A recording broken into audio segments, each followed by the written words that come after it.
you want to learn how to speak better, how to be a better communicator. And I wanted to do the exact same thing 12 months ago. So I'm not a native English speaker.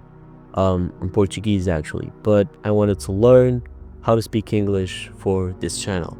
And so in order to do that, I already knew how to speak somewhat, but I had to learn about pacing, about storytelling, about the volume that I should use in certain occasions. And I believe all of that has contributed me to evolving quite a lot in these past 12 months. So that's what I want to share with you today. Hopefully you can use some of these techniques to improve your speaking. So the first thing that I want to touch on is storytelling. Now, what you want to learn from storytelling is that there's a beginning, a middle where an action happens, and then the ending where everything pretty much unfolds. So let me tell you a story, right? So one day I must have been 14, right? And my friend had come over to my house and we were just riding our bikes around the village. And we had this circuit that we used to do around the village, but this particular day it was raining, and not just, light drizzles. It was properly chucking it down. So there was this particular part of the circuit that we did where it was a steep hill that we had to go down. And the road was kind of like a cobra, it had tons of curves. And so we wanted to be careful, but obviously we were teenagers, right? We didn't know what we were doing. So we started going down this mountain, and my friend is ahead of me, about 2 or 3 meters ahead of me, and we were going down this mountain at like 40 kilometers an hour. So I see a car come up the mountain, but the car doesn't seem to spot us. I think that, because it was raining and I don't know, maybe the driver was old, he didn't see us. And so, as I said, the road was like this, but the car was going like this. He was just cutting across the lanes. And so my friend sees the car, and in order to actually avoid hitting the car and avoid being run over, he has to completely brake his bike. So he locks up his rear wheel, and his bike just starts drifting to the side. And because this is like a steep hill and it's raining, he just falls, right? And I see this all unfolds from 3 meters back. So I had to make a choice. I could either switch lanes and avoid hitting my friend, but I would also get run over by a car, or I could do the same thing my friend did, which was just press the hell out of the brakes. So I did exactly that, right? I pressed the brake, I locked up my rear wheel as well, I drifted, and as soon as my front wheel touched the bike of my friend, my bike just fell like a deck of cards, and I fell on top of my friend. Luckily, none of us broke anything. We scraped our knees, our bikes were all messed up, but at least we got out of it safely. But that was a seriously scary experience. So just like that, quick little story. It had a beginning, right? Me and my friend went on a bike circuit, and then it had a middle where the action began to happen. So me and my friend spotted the car that was a danger, and we then fell on the asphalt, which ended up being the ending. But thankfully nothing bad happened.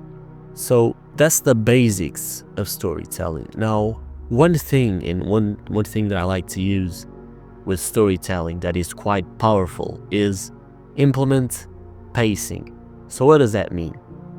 Whenever you're telling a story and you're going through irrelevant details, you want to speed up, right? So at the beginning of the story, I sped up my voice a little bit. I was saying, we were riding our bikes and it was raining and we went down this mountain.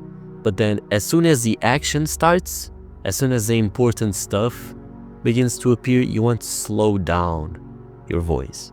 You want to begin adding more details to the story, right? Repair I believe I said, my front wheel touched his bike. You have to be careful with the details. The more details you give, the more suspense you build to the story. And if you slow the pacing down a little bit, if you slow the pacing of your words, it gives more emphasis to what's happening right now. So that's why pacing is so important. And I know a lot of people are afraid of being quiet and of making long pauses, but that's something that you should use to your advantage. So long pauses are great if you want to make a statement. So let's say you're talking with someone and I don't know, you're talking about how a friend did an action that you didn't enjoy, whatever, and you're talking to this person and you say, and he then turned to me and he admitted that he talked behind my back. And you pause because you're trying to make a point. And then you can resume talking, but you can pause for like 1 to 3 to maybe even 5 seconds.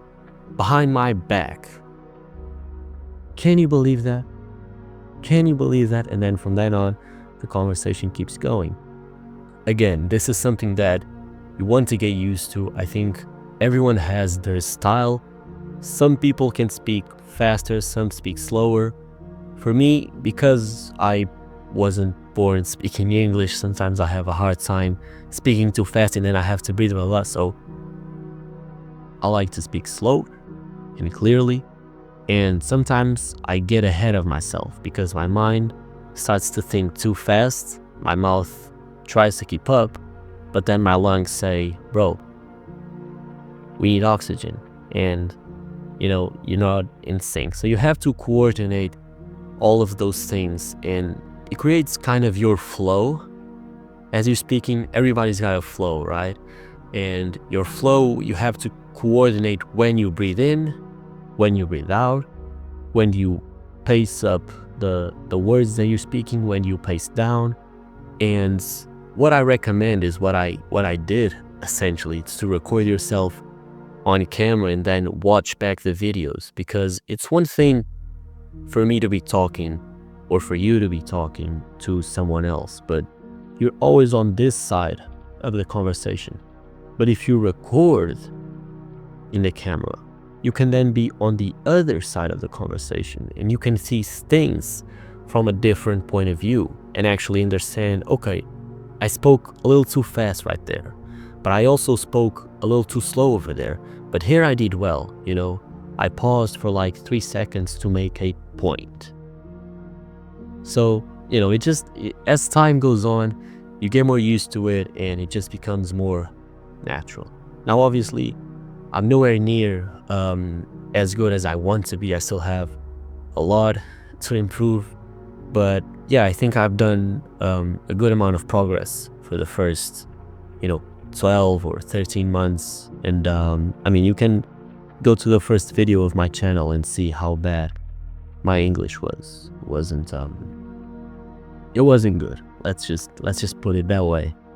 But yeah, man, I hope that helped you. I think it did.